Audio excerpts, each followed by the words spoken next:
Hello students. So today we will start the first chapter of science class 9th, that is matter around us. ठीक है, तो चलो learn करते हैं सारे वन बाय वन। सबसे पहले हम देखेंगे कैरेक्टरिस्टिक्स ऑफ मैटर। ठीक है, क्या क्या कैरेक्टरिस्टिक्स होते हैं। तो सबसे पहले एटम जो होता है स्मॉलेस्ट पॉसिबल यूनिट होती है मैटर की। ठीक है, और दो एटम जब आपस में कंबाइन करते हैं उससे जो बनता है that is molecule.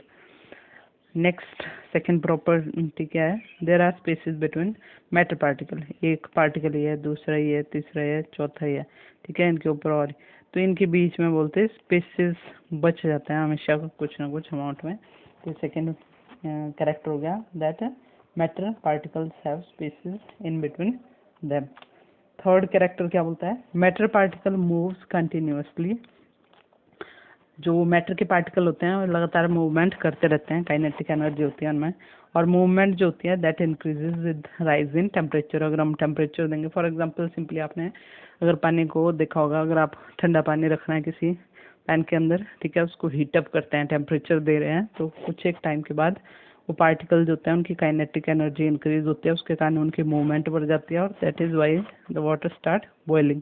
Okay, next matter particle attract each other. ठीक है, बोलने का मतलब मैटर पार्टिकल जो होते हैं, फॉर एग्जांपल एक पार्टिकल है, दो, इनके बीच में फोर्स ऑफ अट्रैक्शन होती है। ठीक है, और इससे ये जो फोर्स ऑफ अट्रैक्शन होती है, ये जो अलग अलग टाइप के मैटर होते हैं, solid, liquid and gases, phases होती हैं जो, ठीक है, मैटर की सॉलिड, लिक्विड एंड गैसेस जो सबसे कॉमन फेजेस हैं, उसमें ये जो फोर्स ऑफ अट्रैक्शन होती है ये इस ऑर्डर में चलती है। ठीक है, सॉलिड्स में सबसे ज़्यादा होगी, लिक्विड्स में दूसरे नंबर पे और गैसेस में सबसे कम। ठीक है, ये देखो, सॉलिड में सबसे ज़्यादा, लिक्विड्स में उससे कम और गैसेस में उससे कम।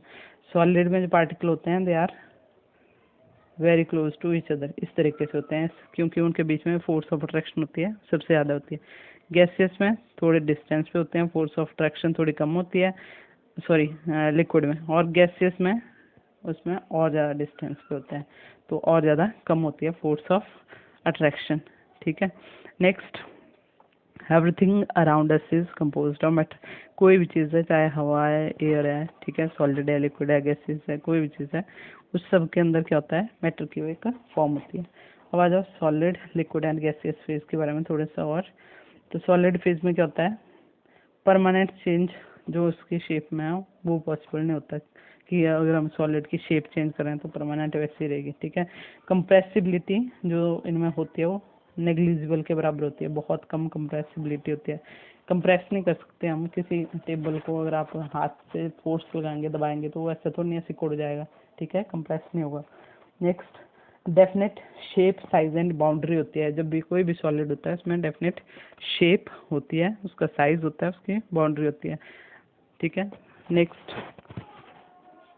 जो आपके सॉलिड होते हैं पार्टिकल, उसमें पार्टिकल मोशन नेग्लिजिबल के बराबर होता है, कोई मोशन नहीं होता है। नेक्स्ट आता है आपका लिक्विड फेज।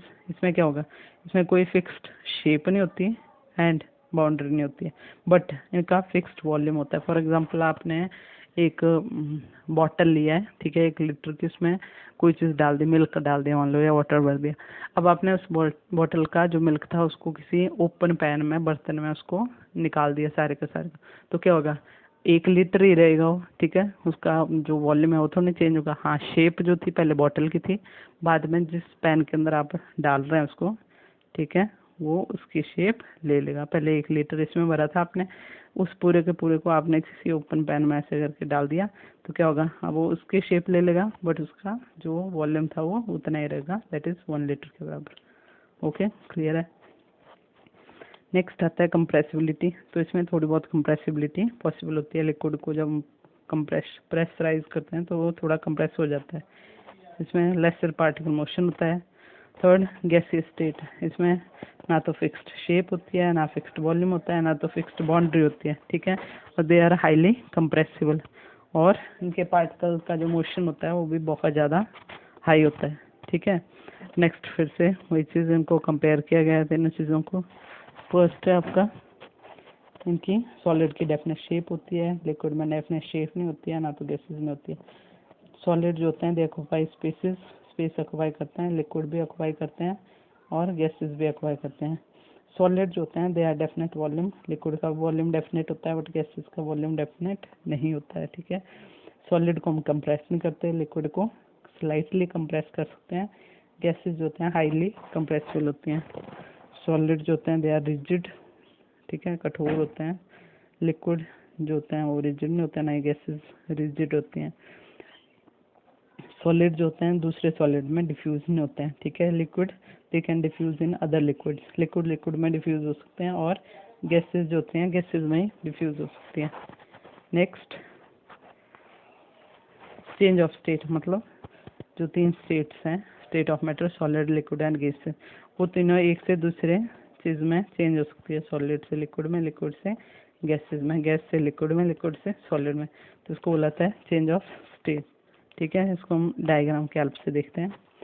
अब स्टार्ट करते हैं सॉलिड से। जब भी कोई सॉलिड लिक्विड में चेंज होता है, ठीक है, उसको हम ऐसा पॉइंट जिसके ऊपर सॉलिड लिक्विड में चेंज होता है उसको हम बोलते हैं उसका बॉइलिंग पॉइंट, ठीक है। और जो प्रोसेस होता है सॉलिड जिससे लिक्विड में चेंज होता है उसको हम बोलते हैं फ्यूजन, ठीक है। नेक्स्ट, जब कोई लिक्विड सॉलिड में चेंज होता है, पानी से फिर से आइस बन गई फॉर एग्जांपल, तो उसको हम बोलते हैं सॉलिडिफिकेशन। नेक्स्ट था जो जब कोई लिक्विड जो होता है गैसेस में चेंज होता है तो क्या होता है, उसको हम बोलते हैं वेपराइजेशन, ठीक है। लिक्विड जो होता है वेपर में चेंज हो जाता है, उसको बोलते हैं वेपराइजेशन। और जब कोई गैस जो होती है लिक्विड में चेंज होती है उसको प्रेशराइज करके लिक्विड फॉर्म में चेंज किया जाता है, that is called condensation. For example आपके जो एलपीजी गैस होती है, सिलेंडर होते हैं, ठीक है, उसको लिक्विफाइड किया होता है सिलेंडर के अंदर। फिर आता है आपका थर्ड, गैसेस जब सॉलिड में चेंज होती हैं उसको हम बोलते हैं डिपोजिशन, ठीक है। चेंज का मतलब गैसेस जो होते हैं सॉलिड के सरफेस पे डिपॉजिट हो जाते हैं, एब्जॉर्ब हो जाते हैं। नेक्स्ट, जब सॉलिड डायरेक्टली गैस में चेंज होते हैं that is called sublimation, okay. तो ये थे आपके, होपफुली क्लियर हो गए ना। नेक्स्ट, अब आता है एक और इम्पोर्टेंट टॉपिक चैप्टर का, इवेपोरेशन। What is evaporation? आपने नोटिस किया ही होगा, जब भी कोई ओपन कंटेनर हम रखते हैं, ठीक है, सनलाइट की प्रेजेंस में, तो क्या होगा, वाटर जो होता है छोटे छोटे वेपर्स की फॉर्म में यहाँ से ड्रॉप्स जो होती हैं वेपर की फॉर्म में उड़ जाती हैं इसमें से, या आप इसको हीटअप कर रहे हैं किस चीज़ के ऊपर तब भी ऐसा होता है। इसको बोला जाता है evaporation, conversion of liquid into vapours, ठीक है। Conversion of liquid into vapours. Difference क्या है लिक्विड और वेपर? वेपर जो होते हैं एक ड्रॉप के बहुत सारे छोटे छोटे टूटे हुए पार्टिकल्स होते हैं, तो इनको हम बोलेंगे वेपर। अब आता है नेक्स्ट पार्ट इसका, what are the factors which affect the evaporation. तो इसमें सबसे पहले आता है सरफेस एरिया। अब इसको सिंपली आप अंडरस्टैंड कर सकते हैं, मान लो आपने घर के बाहर धूप में एक छोटे से पैन में ये रख दिया बराबर वाटर, ठीक है, और एक इतने बड़े पैन में उतने अमाउंट में वाटर रख दिया, होगा क्या, किस में होगी ज़्यादा इवेपोरेशन? पूरा दिन आप उसको छोड़ दो, ऑब्वियस है, ठीक है, जो बड़े वाला है उसमें होगी। क्यों? क्योंकि उसमें सनलाइट को जाने के लिए सरफेस एरिया बहुत है उसका, इसलिए उसमें ज़्यादा इवेपोरेशन होगी। तो ये हो गया फर्स्ट, सरफेस एरिया जो होता है अगर हम इंक्रीज करेंगे तो इवेपोरेशन का रेट है वो भी इंक्रीज होगा। Next, temperature. टेम्परेचर भी अफेक्ट करता है। एक चीज़ है आपने उसको बाहर रखा हुआ है खुले में और इवेपोरेशन हो रही है, सेकेंड आपने उसको उठा के किसी हीट के ऊपर रख दिया, ठीक है, टेम्परेचर के ऊपर रख दिया और उसको टेम्परेचर दे रहे हैं, उसके कारण क्या होगा, इवेपोरेशन और ज़्यादा जल्दी होगी, ठीक है।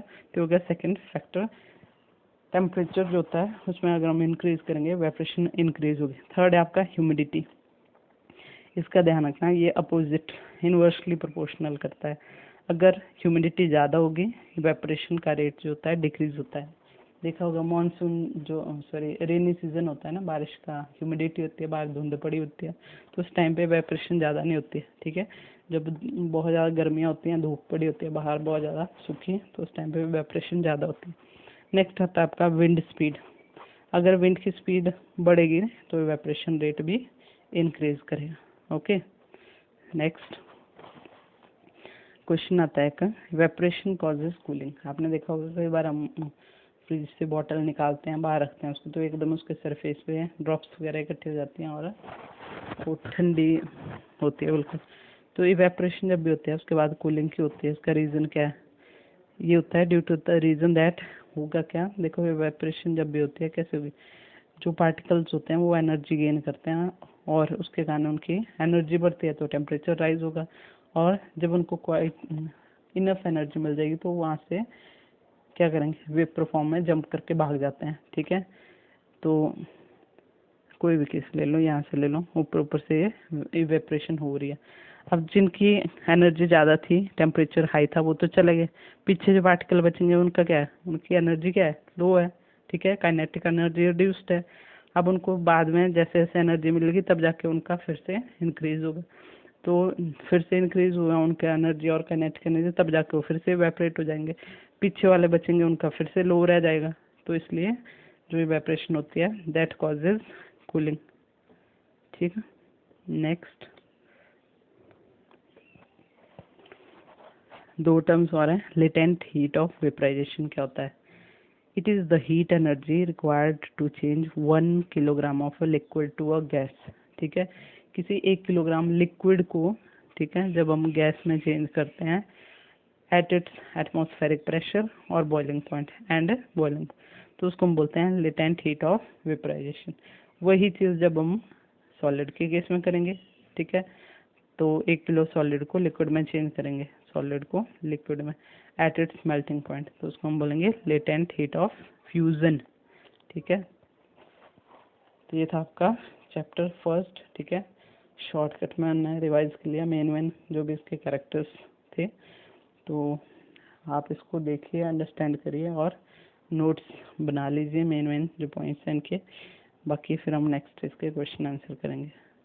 So thank you.